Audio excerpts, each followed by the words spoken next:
chose this title, obviously it's a reference to the Chinese curse, may you live in interesting times. And perhaps the whole lecture is about why this is indeed a curse from one specific case, that of my own generation, known unhappily, I think, as the generation of Polυτεχνείου. It refers to the time of the Hούντα, of course, the dictatorship, and perhaps I'm talking about very interesting times, in some way extreme, as the times are of political anomaly. I'm saying these are a writer's reflections, but it's not the obvious fact that I'm a writer and I reflect, you know. Writers are sometimes, like all people, known to reflect. It's really a writer reflecting about writing and about things that have to do with writing. It is interesting to you, I found it interesting, usually to people to hear writers speak also about the writing, but rather than speak about my writing in itself, which is not always a very interesting exercise to people, I thought I would use part of my experience as a writer, and especially my efforts to write one particular book. It was a play, really. Failed attempts, the play was never written. I will use those attempts as a spine for my talk. And so I will share with you some of the stages I went through trying to write this unwritten, never written play. Because I think it is, as you will see, it is an interesting way to approach my subject. Now, I was born in 1953. I was 14 when the dictatorship started, 21 when it finished. But I was quite involved as a student with what's known as, rightly or wrongly, the resistance against it. And for years after the dictatorship, the first years, when, especially when I began more seriously to write in the late 70s, there was frequently in my papers a note of two letters, those two letters, me, he, or X in English. Most Greeks would say this is μετά Χριστόν, after Christ, Anno Domini, usually written with a small m. This was a capital M. This was my code name to myself for this play that I had started to think about, which I called as a working title, To Myself, Notes to Myself, endless notes to myself that you would find all over my drawers. We didn't have computers then, papers, shelves, desks. There were little papers saying, mihi this, mihi that, mihi a note. And to me it meant μετά τη Χούντα or μετά Χούντας, I referred. Now we call it μεταπολίτευση, the times after the Χούντα, where a new polity, a new political institution was formed, the state of the country. But to me it was μετά Χούντα, what happens after the Χούντα. This play, and I will assume that it is something already in my mind and more will come out about it as I proceed, was roughly to have the following structure. It would be in two parts. There was in the bipartite structure, not the usual 3 or 5 or 4 act structure, two-part structure, which is a more modern structure of a play. The first part was roughly about the dictatorship and something called the resistance, and then the second part was roughly about democracy, the times after the dictatorship. At the end of part 1, I knew, before I even started, I knew of only one scene at the end of part 1, before the break. And this was a sort of explosion of joy, of happiness in people of my generation, which occurred on the 23rd of July 1974, the night when the Junta, afternoon and evening, when the Junta collapsed. There's no better word for it. And people went out in the streets of Athens rejoicing. I was there. It was there was a climate in that evening that was difficult for us to forget, for those of us who lived through it, of extreme joy, hope, and expectation. I thought from the start that this moment would be crucial to my play. I didn't know much more about it, but I knew that this would be the point separating the two. That evening of celebrations, where I walked around Athens, was to me a very particular evening for one rather unusual reason. Not so much for the joy itself and the extraordinary sense of hope and sudden possibility that was there. But more so because when I returned home after it, it was a period which was difficult for me for all sorts of personal reasons which are not interesting here. But it was a difficult period for me personally. When I returned home, when I sat down alone, I realized with horror, I might say, that all my problems, my personal problems, were still there. And to me that evening, the extreme joy, and then suddenly the blues that came over a whole generation really, and to me again in my private code, and I've heard it discussed by others in that or similar terms, was the post-Junta blues. And those post-Junta blues would spur me on from the first act onto the second. For those who don't know, the younger or the non-Greek, I don't think there are too many of those here tonight, but for the younger, a brief reminder of the timeline. April 21st, 67, there's a coup d'etat, group of army officers takes over the government, begins to rule through fear and repression and torture. Democracy is abolished. Then November 73, there is the Polυτεχνείου, a student rising which ends in blood, and about 20 or a few more people are killed, and some hundreds, or that many, around 100 are wounded. And then summer of 74, there is democracy is restored. With this idea of the play, I saw a performance. I read actually about this play, a play showing in London. I was in London at the time for a journey, for a brief trip. I went to the National Theatre where a play by David Hare, not the Sir David Hare today, but a very young, rather angry playwright of the second angry generation, not the generation of the 50s with Osborne and so on, but the generation of the 70s, David Hare, Howard Barker, Howard Brenton, people like that, Snu Wilson, called Plenty. And I went to see that play at the National Theatre. I had read about it something that I found extraordinary, that it had sort of the same kind of idea as my play, that it was about the occupation, the German occupation of Europe, a young British woman working with the Special Operations Executive, the SOE, involved in resistance in Europe, and then her post-war experience. The structure of that play was rather dissimilar to the one I had imagined, but the basic ingredients were still there. Again, there is occupation instead of dictatorship. Again, there is resistance, but it's very little. It's just one scene at the beginning. Then there's liberty, the times after the war. And at the end, the same explosive moment of liberation, which in my play to be, would be in the middle, is at the end. And that was a very interesting structural thing, that in fact, this is a flashback. The play ends with a flashback, which sets in relief all the previous action. Extreme joy, then fear, terror, the start of liberty, not the start, but the progress in liberty down to the bottom of depression, even below perhaps the blue line, and then suddenly a peak of hope at the moment of liberation.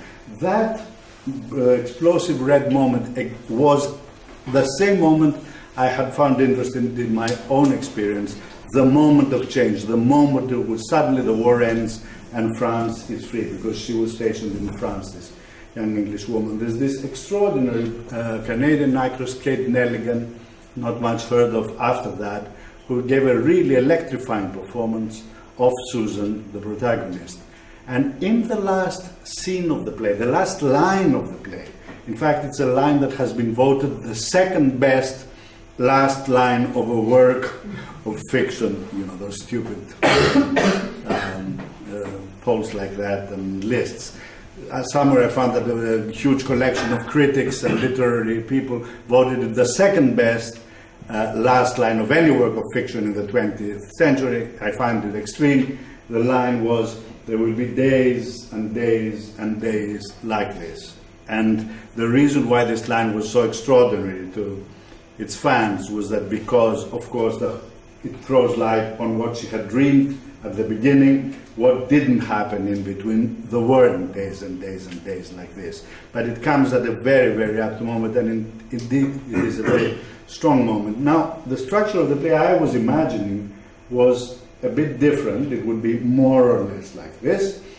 We'd have the dictatorship, there would be ups and downs, and a very low point during the dictatorship. One of my characters was arrested and tortured. Then, let me make a point here.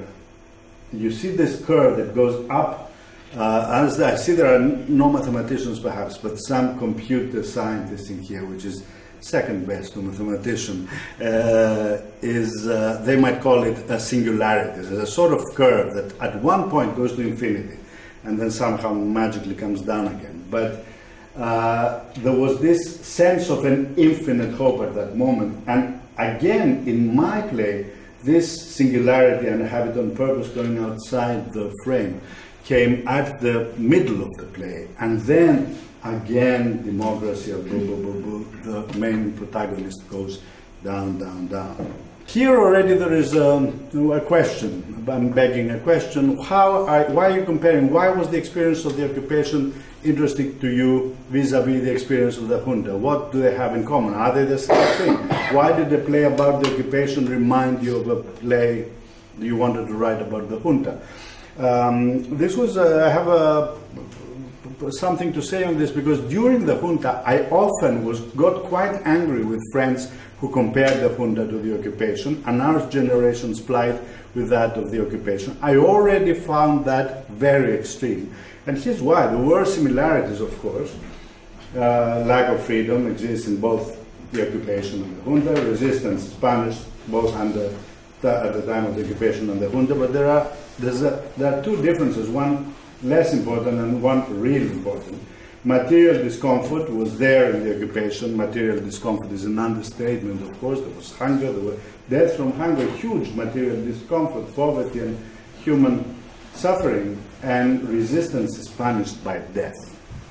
Now that is one mighty difference for people involved in something which we might call resistance, and those were my circles. And I always reminded the people who said, it's like the occupation, we are the new generation of the occupation. I was saying, guys, you know, we may be risking jail, and we were with many of the things we did. We're not risking death. And that, to me, set a very different moral and emotional and moral atmosphere to what we were doing. It didn't make it any less important, perhaps, but I thought we shouldn't be comparing it ourselves to the occupation generation. Still, though, there is something, there was a defining similarity to me. And it is that in both the occupation and the post-68 junta, not the first year, because the first year there was some acceptance in a large degree of the population, the huge majority of the population, and even more so the young, saw the existing external reality as undeniably evil, and the termination of the junta's rule as undeniably good. Both under the occupation and under the junta, especially the last years of the junta, the extreme, 99%, I don't know, there are no statistics, but a huge number of the people saw it as a bad thing. You had to be very unlucky. You had to fall on a government agent, on a jafies, on an informer, to speak in a casual conversation, say, I hate this government, and then to end up having trouble for it. And of course, everyone wished for the liberation, transcending political affiliations, parties, ideologies, and so on. So, the way I thought of the play, and I still think of something I'm writing when I'm writing, and that's often a way that a writer explicitly or implicitly thinks when they write, is by asking themselves a question, what will happen if a happily or conventionally married, happily married French lady living in the French provinces in the 19th century suddenly has a lover and finds herself in love? What happens? Madame Bovary happens. So what happens when a young poor student living in St. Petersburg finds that he meets a very hateful person, a moneylender, and thinks that by disposing of her, he might benefit humanity and save the world from a terrible evil. Crime and punishment happens. You know, often a work of narrative literature is inspired by some kind of question within the writer. So, because I had questions that I wanted to answer with my play to myself, not in any logical sense, but in the sense that a storyteller answers question, I asked myself the question I was asking for my play, and here I express it in terms of David Hare's Plenty, because for a very sad reason to me, if my play had been written, I would refer you to my play, but because it hasn't, David Hare's play has been written. Actually, you can also see it on film. I'll speak about the film later. I've expressed the question in terms of Hare's play. What is the reason for Susan's breakdown in the post-war world, this downward curve that we see? Okay, so when I saw the play at the National Theatre, here you see Meryl Streep in the role of Susan. That's the film. I couldn't find, sadly, any pictures of Kate Nelligan in the play. So this is a woman sort of joins what you might call the establishment, takes part in a committee. This scene is in a committee for the coronation, 1953, of Queen Elizabeth preparing the coronation. She refers often to the past, to the occupation. We are fighting for another world. She feels the people around her are nice, they seem kind, they're able, but I don't see her should have to compromise. There's a lot, constantly she feels she has to compromise. And at some point, 56 comes, an important year in the play, the Suez Canal crisis. She feels that Britain makes a gross blunder, a fool of itself. And one evening at her very posh house, she attacks poor John Gilbert here, playing a diplomat, a British diplomat, speaking of blunders and follies and fiascos, and embarrassing him regarding Britain's failure as she sees it at the Suez crisis. So the first answer I would give, and this is a very young man's answer, not so much, the answer I've read in the play by David Hare was that the world that was created after the war around her was not the one that she had dreamed of fighting for it. And this was the first question driving me to create my play. Now, as I said, I didn't write the play, but I said I won't mention mathematics, but I will once. The great mathematician David Hilbert once was asked why he did not solve the Riemann hypothesis, a very famous problem in mathematics, still unsolved. That being such a great genius, why didn't he attempt to solve the Riemann hypothesis? And he answered, why should I kill the goose that lays the golden egg? Meaning that a very famous problem constantly creates new research in the efforts to solve it, to answer it. And whereas if one solves it, then there are no more great questions. Of course, okay, that was a way of evading, I think, in his case. But in my case, the fact that I did not write the play does not mean that I did not write other things, which were a result of my failure to write the play. And the first thing that happened was a film. Let's call it here the story of the minister. And this, I wrote a script, a film script, which I then directed, and it was my feature film called Diadromi. That was 1983. By the way, I consider it, and this is not false modesty, I consider it a rather horrible film. It is, I don't think you can find it anywhere. If you do, please do not seek it. If you find it, do not see it. If you see it, do not tell me what you thought. The ideas though are in the script.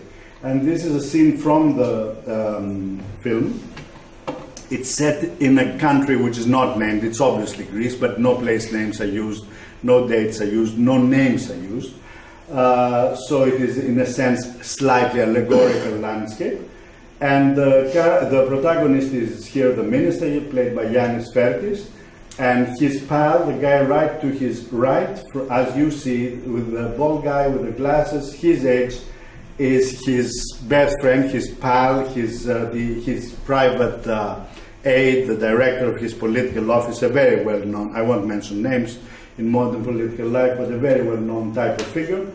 And as you can see already from the dress code, they both come from the generation of Polυτεχνείου, of the resistance. They were both active in the anti-Hούντα resistance. As you can see, quite obvious symbols here from the rattay. You know, the minister is a bit of a dreamer, nice scarf, nice brown coat. The other guy is already dressed like the thug following there, someone out of the Tonton Macoute, Haiti in the 60s, the secret police, dark glasses and sort of shady looking. And to the left of the minister is beautiful actor Yorgos Moschidis, a man from an older generation of politics, who brings, you know, the system, the establishment, I'm using the terms to refer to their mythical content, a sort of puppet player who really begins to play the idealism of the minister into more conventional outlets, and in the end it ends in tragedy, the play ends in tragedy. And at a very superficial level, we would say, at a very dumbing down the film, we would say that it's about the disappointment, it's about a man selling his ideals, coming against the system and abandoning his idealism and destroying himself. But again, this man, like Susan in Plenty, is against a system that turns out a reality that turns out quite terribly, and he retains his idealism and is crushed by it, whereas all the others, either from the past or his own body even, have already given in. Now, on that model, it's more on the Plenty model and not what I had been envisioning, and even more so, it focuses on liberty. There's a few tiny references to the past, the dictatorship, the resistance, but this downward slope of liberty. I don't know what I was thinking then and what David Hare was thinking. This, you know, young people sometimes have a thing against liberty and democracy, but then in my play, it actually at the end, very end, goes beyond, down, under the line, and it ends, because it's an allegory, and rather in the big of in the fantasy category, it ends with a dictatorship, a new dictatorship. And the year was 1983. I was more or less reacting to what I considered being very unpopular, the new climate in the 80s, the PASOK government, which I thought as in its many elements which I did not like. It was done at the wrong moment. I still can recall with a shudder the booing that it received at the Salonika Film Festival, the ending of it, when the last scene with the dictatorship unfolded. And obviously, interestingly, it was criticized as an extremely right-wing film, although of course I was relieved, not that it made I found it particularly important, because I wasn't really making a political point, I was making more of an existential point. With great relief, I saw the great then anarchist leader, Yorgos Karabelias, give me a wonderful review in his anarchist magazine. So I thought that was a very interesting change from being accused of being an extreme right-wing director. So, and later I've often seen it referred to by ecologists as a sort of early ecological thing. That's not important though. In terms of my story, if we have this very, very, very elementary and rudimentary plan of what work of narrative fiction and of any kind looks like, there's plot, there's character, there's place and time, and there's ideas. And this film moved very much. It was very strong on plot. It was constructed like a thriller. It was eminently watchable in that sense. And there were ideas, but there wasn't character. The characters were very stereotypical. And the place time was avoided. And in it, there was, the ideas were driving the plot. I wanted to make a point, really, coming from ideas. And I think that is always a disadvantage with a work of art, or usually is a disadvantage. Now, you have to take into account that time plays a part in my narrative. I was growing up. So this was in 1983. In 1985, interestingly, the film of Plenty was made with Meryl Streep in the role of Susan. I still have very fond memories of the performance with Kate Nelligan. I don't think that Meryl Streep gives the part the depth that Kate Nelligan did. I saw the film with interest. I didn't like it very much, again, sort of having a nostalgia, soft spot for the performance, but interestingly, because I had also grown, 5 years had passed, I saw the story of Plenty differently.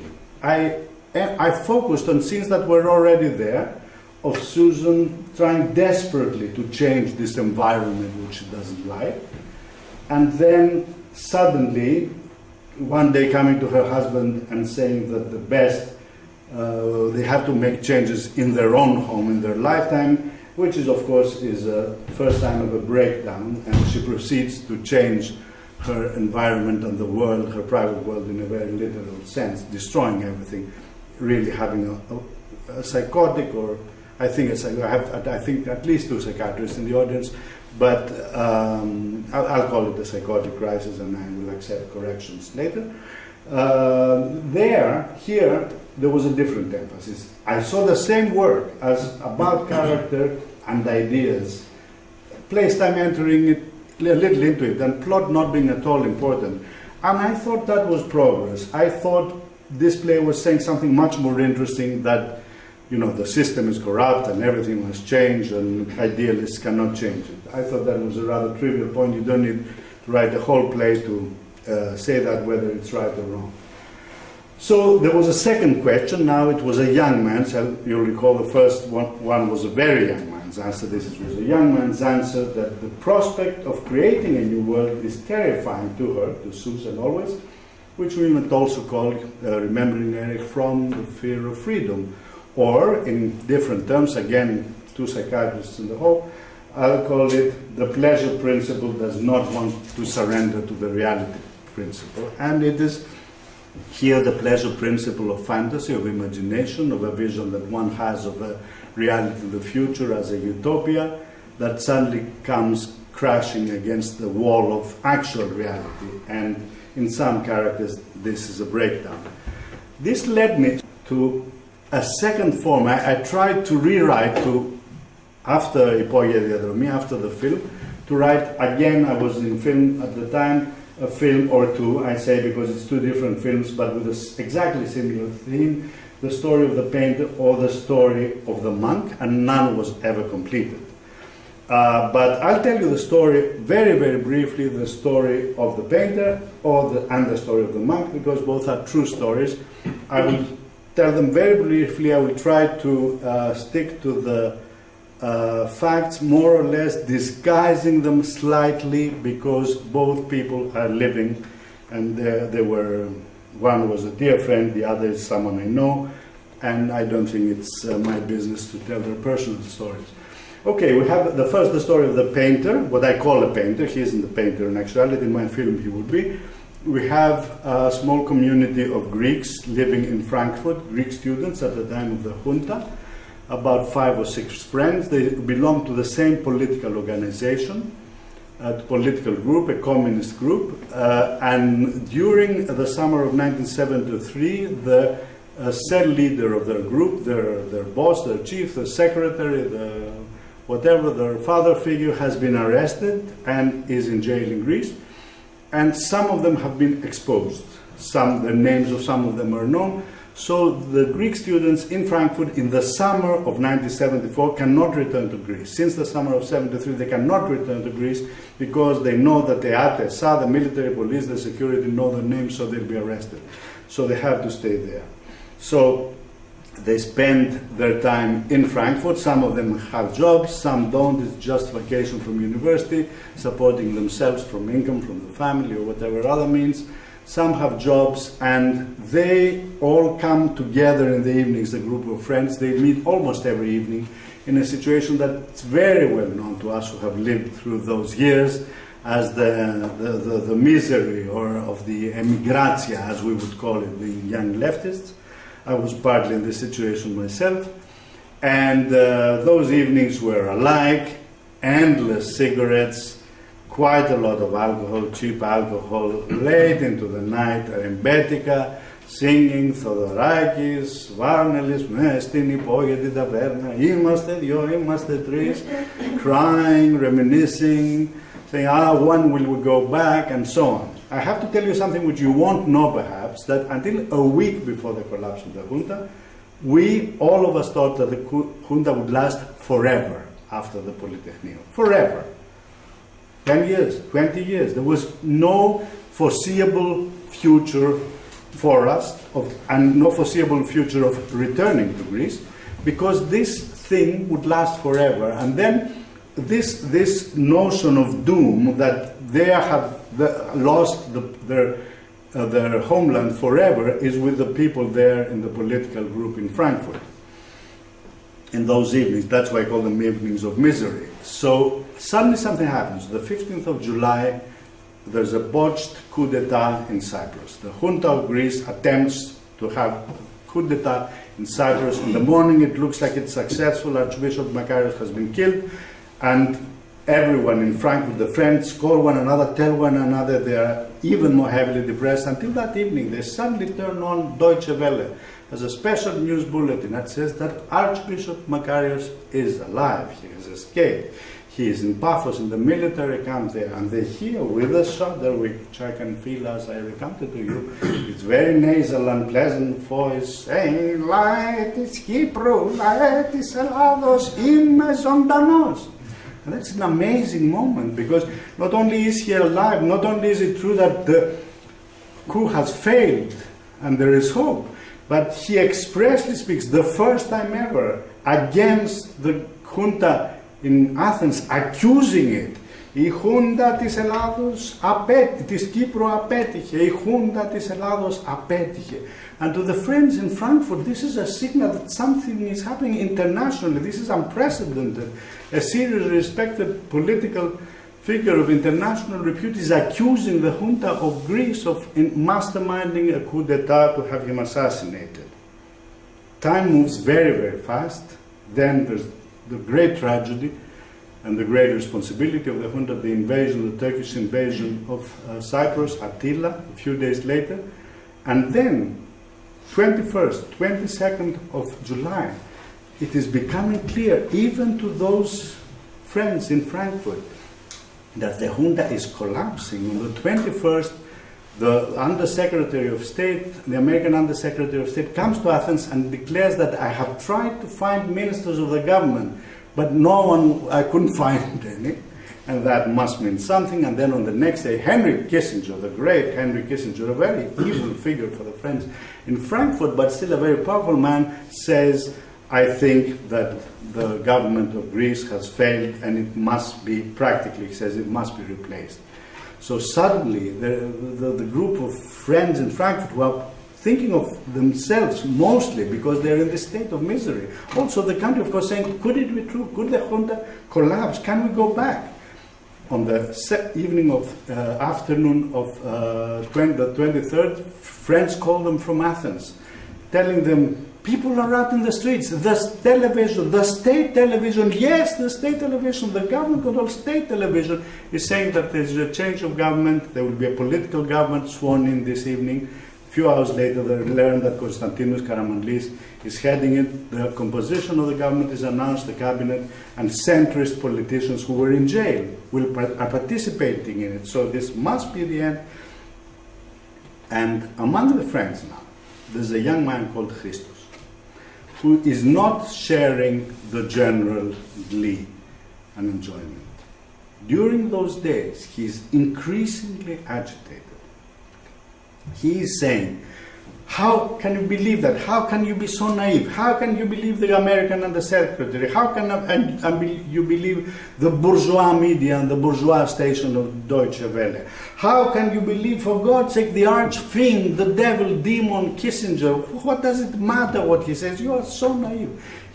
Sometimes he walks out of the meetings, goes out to walk and to calm himself. And especially on the 23rd, when they say it has happened, the junta has collapsed, He says, "You are idiots, all of you," and walks out. And when later that night they call him at his home to say, "It is true, there's a political amnesty, we can all go back. Even the Communist Party has become against legitimate, outlawed for over 20 years. And they are calling travel agencies to get their tickets for Greece on the same day. The next day he hangs up saying, "You are idiots." Because he lives with a couple of friends, the elders of the team, really old, like almost 30, he has to come back home to sleep, and midnight comes, 1 o'clock comes, 2 o'clock, 3, 4 a.m. he's not back.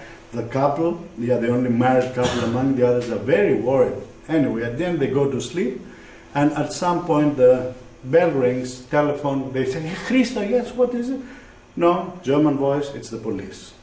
Do you know a Christo so-and-so?" "Yes, could you come round to the station?" They go to the station, and there is Christos, who has been arrested because he knocked on the door of the house of a man he did not know at 3 o'clock in the morning, holding a mop, a cleaning mop, and said to the man, "Your house needs cleaning." The man said, "What are you talking about? Leave me alone." And then he barged in, and when the poor man tried to stop him, hit him, not very seriously, but hit him, and started with his mop cleaning the walls of his house. The man called the police. Christos was arrested. Here the two psychiatrists are correct in saying that this man had a serious psychotic outbreak. And he more or less, I don't know if he ever recovered, I haven't seen him in many years, but the first years he spent in clinics and in the terrible conditions.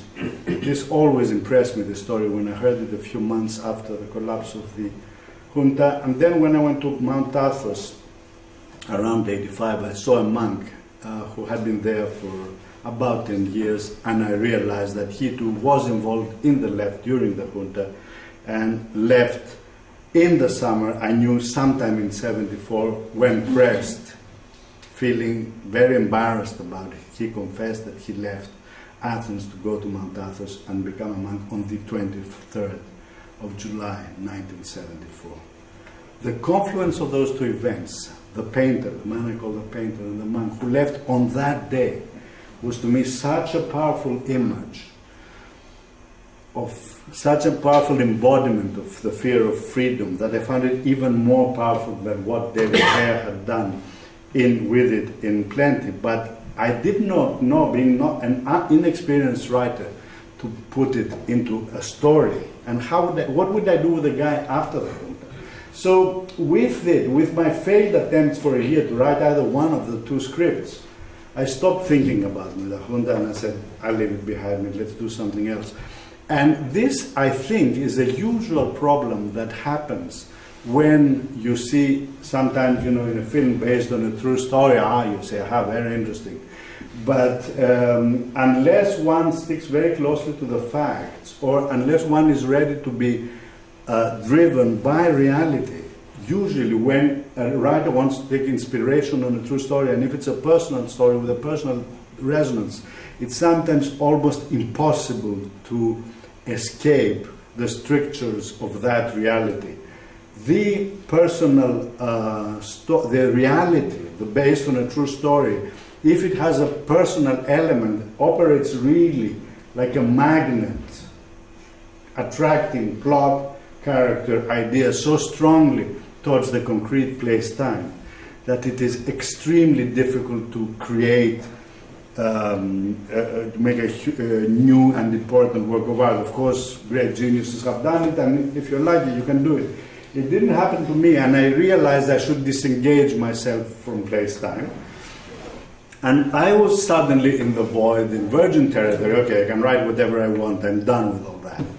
And I wrote 2 books over the next 3 years that I realized, reading them now, and actually as I was preparing this talk, I realized that they are both, the first one, which is really about the painter or the monk. It is really about the Junta and that moment, that explosive moment, though it's set a bit earlier. It's set in the 4th century AD. It's called Vios Parallelos, and it's the story of a monk and it is really the story of the painter or the story of the monk. It is a story of idealism crashing against reality, and I think it is to me it is the quintessence of that experience. Interestingly, to me again, my only thing I wrote about the junta itself, which was a novel in '88, was fully about the junta, very consciously about the junta, but again, not about anything having to do with resistance, with things like that. It was set in the world of the conspirators, of the officers, and it was a part farce, tragicomic construction, in a sense a pastiche of Macbeth, and that's Maccabetus is the Hellenization of Macbeth, a retelling of Macbeth at the time of the junta. But all its heroes are junta officers, so there was none of the other stuff, and perhaps it was a way to detox myself of the junta by getting in the part of it that we didn't know at all. But still the old themes were there, were in the past. David Hare's Susan, in a much more interesting to me incarnation, was there. And that came from the past to me, that image. And when I forgot those two books and they were over, I could not forget the story of my parents. Here at the Albanian front, newlyweds, my father as an artillery corporal, my mother as a volunteer nurse of the Red Cross serving on the front. About that time, a little later, after Maccabetus, my father was not alive anymore. My mother turned 80, and on her 80th birthday, I asked her, she was very well, she was very healthy and very well. I asked her, Mother, let me ask you, you've lived for 80 years, what was the best, absolutely best time of your life? She said, without any doubt, the time at the front.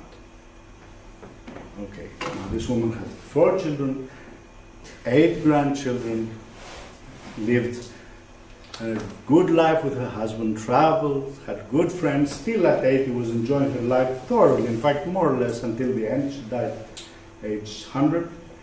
And she said that it was absolutely the best time of my life. And when I asked her why, she said something very interesting. That's why I picked this picture of soldiers dancing at the front in the snow. She said, oh, because everyone was wonderful then. And she was not a very educated woman. She was pretty well read, but had seen a lot of theater and so on, but had not gone to the university and was not sophisticated, had a simple wisdom, everyday wisdom. And I think she was saying something very crucial, not about the others, but about herself, that it was a magic moment, a magical moment of full possibility back then. Now, this was very strong to me because it reminded me of my own generation. And then soon after, about the same time, I met a very interesting man. This is him at age 22 in 1943. And if you'd read this, I have been introduced in a Kolonaki house, a man writing in 44, to Natalia Mela, a relation of Alexei Ladas, the man on the left, who saw the trial of Alexei and Frank McCaskey in July 1943, German court-martial in Athens. When sentence of death was passed, she remembers seeing through streaming tears McCaskey, a hand in his pocket, looking superbly nonchalant, his expression betraying satisfied superiority, while Alexei was a defiant lion. He was 22, just sentenced to death. Well, being who they were, of course, both of them escaped 2 months later. And Alexei went on, and this is the picture, he went on to take charge of a flotilla of caiques in the Aegean, doing sabotage against German targets. McCaskey is on the right. I met Alexei here he is in his 60s, a charming man, very much a sort of Humphrey Bogart figure, drinker, smoker, bon vivant, womanizer, a couple of marriages, even more girlfriends and so on, and really a charming, charming man who has had a successful life in a way, very successful. He was a journalist and editor living outside of Greece, but he said something to me which struck me as driving even harder the point that my mother had made. He said, all my life has not been very interesting, because after what I did during the war, how could I find anything interesting?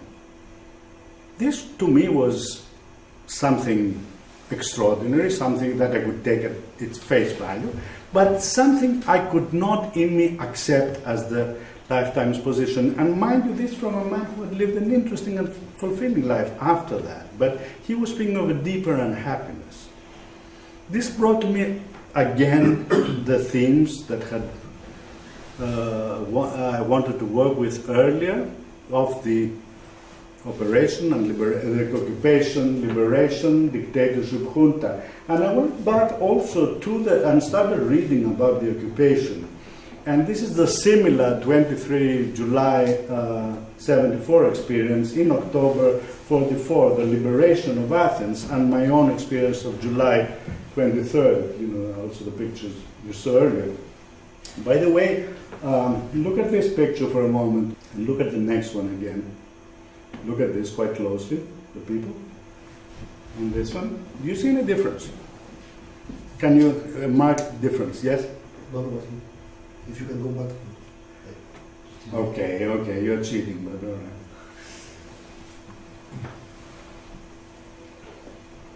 There's The flag? No, there's flags here. There's a small flag here. Well, the resolution is not very good. But I was there that evening. I was trying to find it. Everyone was much younger. Here you see people in the 30s and 40s even, if you look closer. Here they're all in their 20s or late teens. And I think there was that characteristic, that the junta, not that the older people liked the junta, but the enthusiasm and the involvement in working against it and hoping that it goes away was something much stronger among the very young. Now, with this, I started to wonder again, what should I do? You know, why is this thing? I think, you know, people who are writers usually write out of their obsessions. And this was a subject that was obviously obsessing me, so I wanted to understand what I could do with it. And then suddenly what I'll show you now, I found later, about 10 years earlier, but I realized somehow what this research said, which I found read later, I had as a personal reality come to the same conclusion. This is an important research conducted in 1989 to important American sociologists. If you want to read what it says, for the majority, okay, so they take 12 national events, a big sample of American citizens by different ages, ask them what's most important to them in the 20th century. What they realize is that events that happen to them between the ages of 13 and 25 are the primary events that influence their sense of the political. Especially if you see the following diagram, that is extraordinary how you can see it here. Here are two events, the Vietnam War, dotted line, and the World War I, black line. The importance it is given according to the age of the person asked. Go to 60, 64, down there, for example. Look at the importance of the Vietnam War. Look at the importance of the Second World War. Go to age 30, 34. The Vietnam War appears as a much more important event in the 20th century. The question was, what 20th century events are important? The Vietnam War seemed a much more important event than World War II. And this is a lot has to do with the imprinting on a generation. Of course, those things are not written on stone. They're not totally deterministic. They're not laws like the Pythagorean theorem. But still, they do tell us something, and it told me something about my experience, the experience of my generation. So I started to think in terms of occupation generations, where occupation is a situation where a state rules against constitutional order by force of arms, dissent is published by prison or death, and an occupation generation is not anyone who goes under it, but those whose formative years are lived wholly or in part in conditions of occupation. Now, the operative word here for my generation and the junta, as we call it, the years of the dictatorship, as the time passed, was nostalgia. This is the difficult word, the wonderful ancient word, actually of all, not ancient word, all constituents, nostos, return, and algos, ponos, the pain of return. It's a wonderful word for it because it is not so much it stresses the fact that it's not so much in the now. Nostalgia is in the now, but it's about wanting to go back. A sentimental longing or wistful attention for a period in the past, or something done or presented in order to evoke feelings of nostalgia, and both are there in my generation. Now, nostalgia can be a very dangerous thing for an occupation generation. The minor peril is the idealization of the occupation, including the adoration of heroes and martyrs, real or imagined. Now, this part, the idealization, takes a very concrete form usually. You have the story, let's say, of the Hούντa, resistance, dictatorship, democracy. The idealization transforms it, makes resistance appear as much stronger than it actually was, and more importantly, it creates in memory a strong causal connection between resistance and democracy. The junta collapsed because of the resistance. You see the same in accounts of the Second World War, occupation and liberty. Resistance existed, of course, but its role in the causality of bringing about the end of the occupation is overstressed. Now, that is already an idealization of the past, and while the main narrative of the occupation for most people, and this was the main narrative of the junta as most people in Greece lived through the junta, the occupation, the junta, is a totally bad thing. The junta officers are bad guys, and poor Greeks are the poor guys, good guys, and we all want to get rid of it. But the way it is transformed in memory, the good guys engage in the resistance, all of them, or almost all. The aim of the resistance is totally clear, to oust the bad guys, ending the occupation and bringing liberation. By the way, that is fully true regarding the junta, not so true regarding the occupation, and resistance results in liberation. So the nostalgia transforms the memory, what I call nostalgia, and beware, occupation generation, nostalgia can be hazardous to narratives. Post-occupation's representations of the occupation, either internal, in memory, or external, in storytelling, as a rule suffer from either one or both of place, time, and ideas dominate plot and character, they take over them, or if they don't, and plot and character, or the diluted, the baser form of character called type, more stereotypical, obey the rules of melodrama, become very schematic. As a result, there are no good enough novels. Another reference to my psychiatrist friends, the good enough as in Winnicott's Good Enough Mother. There are no good enough novels, either of the occupation or the junta, by members of the respective occupation generation. And before anyone from the Greek subfaculty jumps up and says, "You are wrong," no. I'll say there are the examples that prove the rule. By the way, the expression, the exception that prove the rules, is the least understood among sometimes even very intelligent and educated persons expression that I know of. Because usually they speak of something, of a rule, blah, blah, blah, blah. There's a counter-example, they say, that's the exception that proves the rule. That would be ridiculous. If there's a counter-example to a law, the counter-example disproves it, and in that sense there cannot be an exception that proves the rule. The exception that proves the rule is an exception, and it proves the rule because there is a special reason for which it is an exception. And this happens here, that there are good novels about the occupation, at least according to the canon. I'm not putting personal opinion here. Of course, there is the trilogy of Stratis Tsirkas, most famously.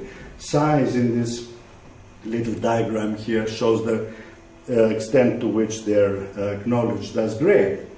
There's Polyarchia by Alexander Stotsias, also another not so great, perhaps not so much accepted, but a great novel to me. Novella is Tadondia Xmilot, Petras by Kastalis. They are the exceptions that prove the rule. Why?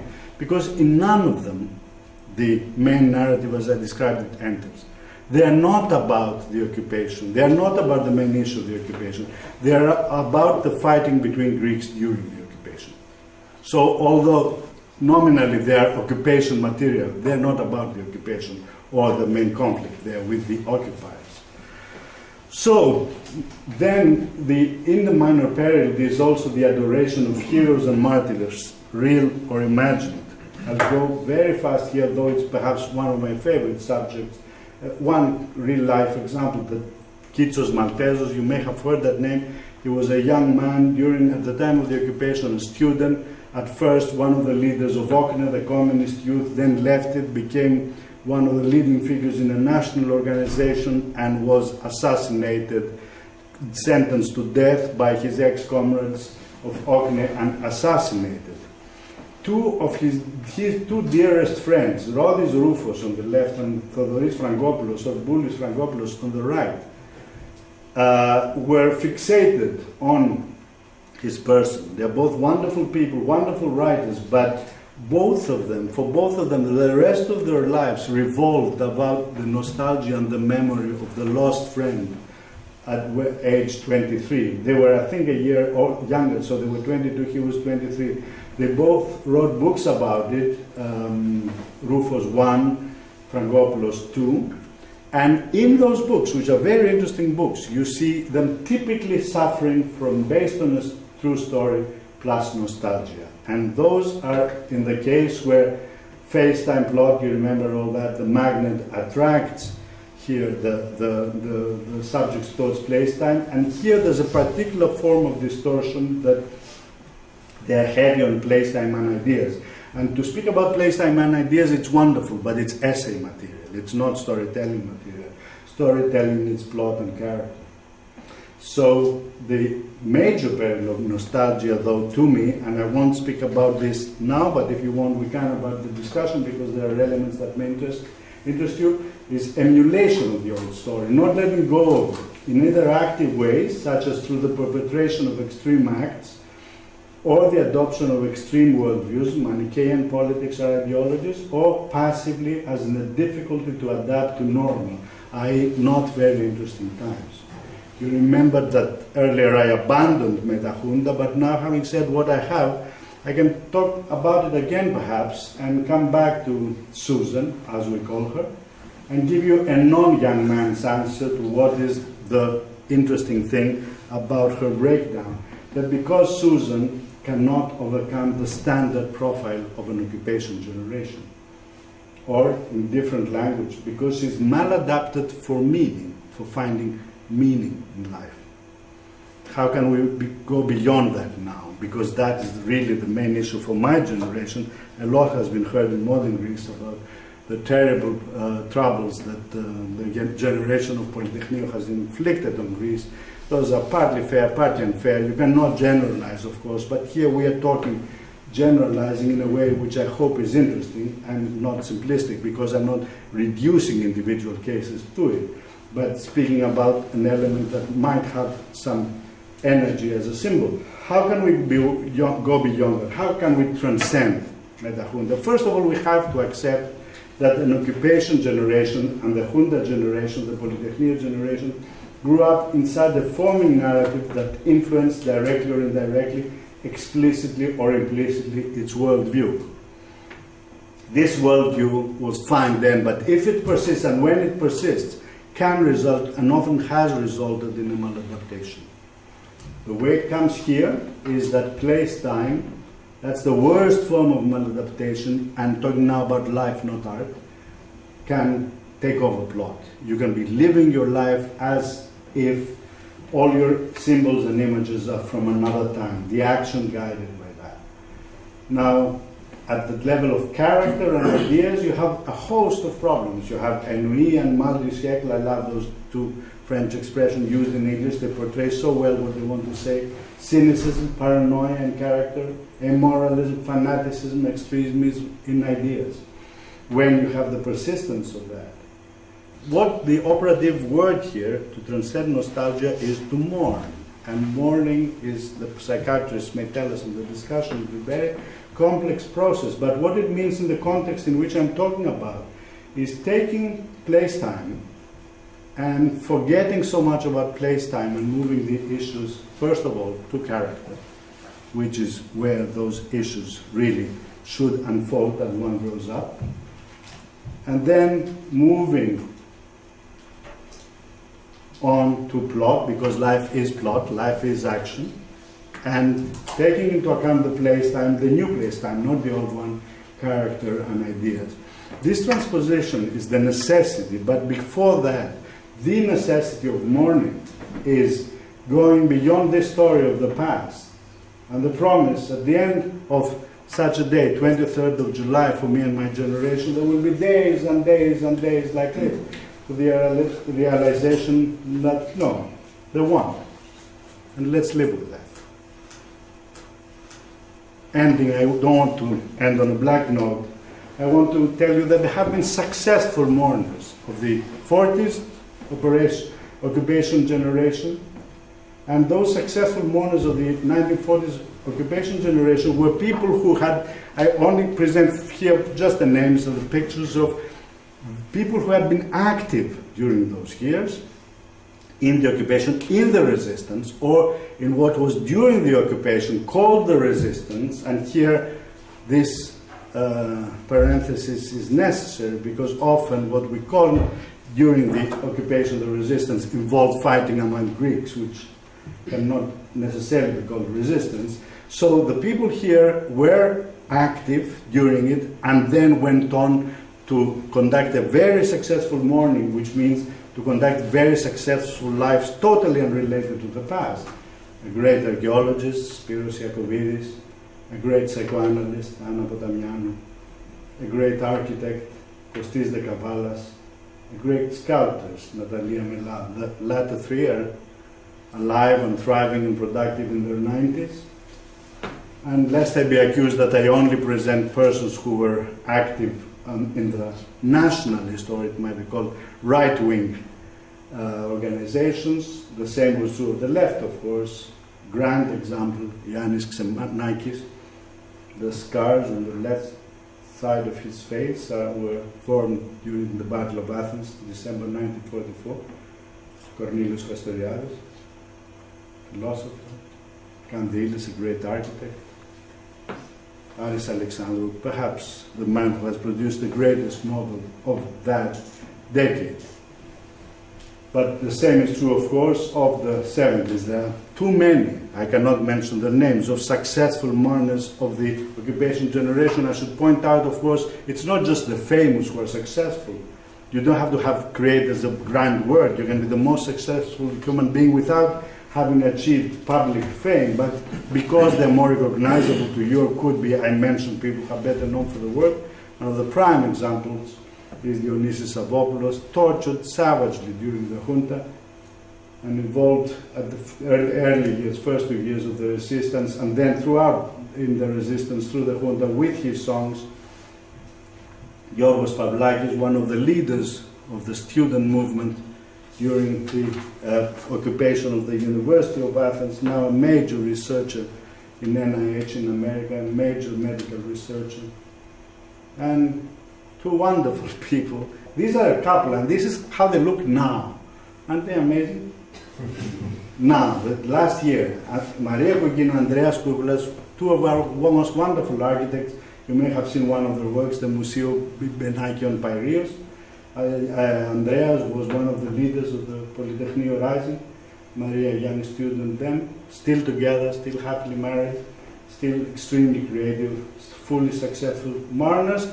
The last is a dear friend of mine to whom I would like also to dedicate this talk, Stavros Tsakirakis, the head of our cell during the occupation, savagely tortured, arrested, was crucified again and again during the Junta.